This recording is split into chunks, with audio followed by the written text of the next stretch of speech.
First Peter 5:7. Give all your worries and cares to God, for he cares about you.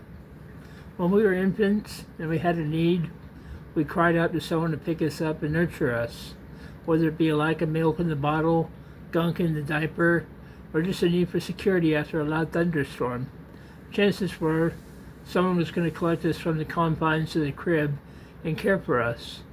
When we were young children roaming through the toy aisle of the department store and had a sudden yearning for a certain toy, we quickly and without ceasing ran to our guardians and jumped with glee and excitement and in need for that toy. It was in hopes that our fatherly or motherly figures would ease our cravings for that toy, collect it from our hands, and buy it for us. Thus, we felt better. As young adults coming to homes and shelters at the end of a hard day at counseling, group therapy, or exercise, we come with the expectation that some sort of food or relief will be waiting for us, and whatever form that may be.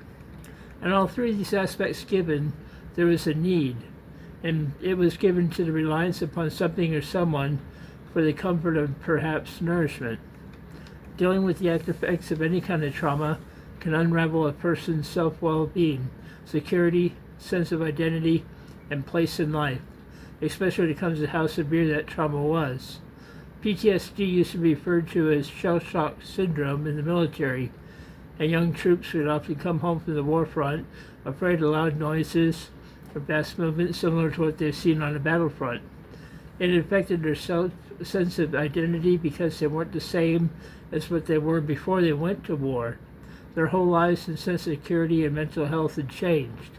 They had to seek out crisis services, medication management in many cases, mental health treatment, individual therapy, or group therapy, people who cared. Oftentimes, these young servicemen and women gave their lives to the care of inpatient treatment and rehab centers because they simply couldn't manage on their own. This isn't a bad thing, and today the same thing occurs under the term PTSD, or post-traumatic stress disorder. A person had been dealing with the struggle of PTSD, not through war, however. Trauma and PTSD can happen through any number of factors. Witnessing a bad accident, or seeing a violent attack are just a few examples. I've been dealing with the effects of PTSD for close to 17 years. To begin, right after the trauma, I tried holding everything in, and it had nowhere to go except out, eventually, much like shaking a starter pop bottle when it eventually builds up enough pressure that it blows. I realized through several suicide attempts that I had to seek treatment because someone cares. Someone has been where I have been and is willing to sit down with me and relate and share their experiences with me as I share my experiences with them through group therapies and individual settings.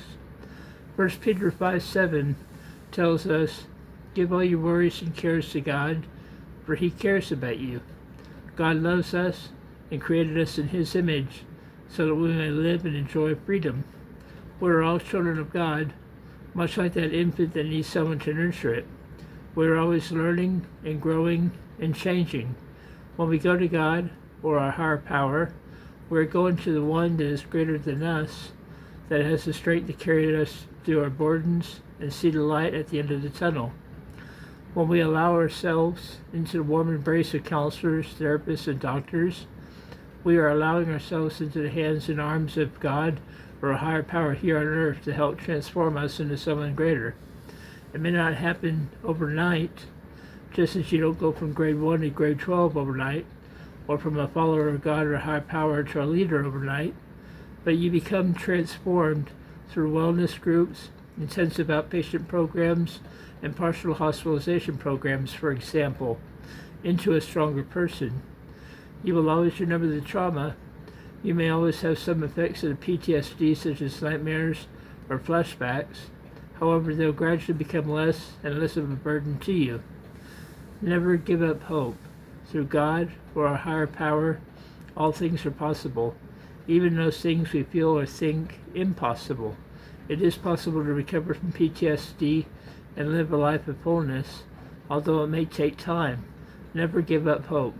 PTSD is not a death sentence. The trauma, in whatever degree it may have been, although unchangeable now, does not mean that you are unchangeable. Keep believing.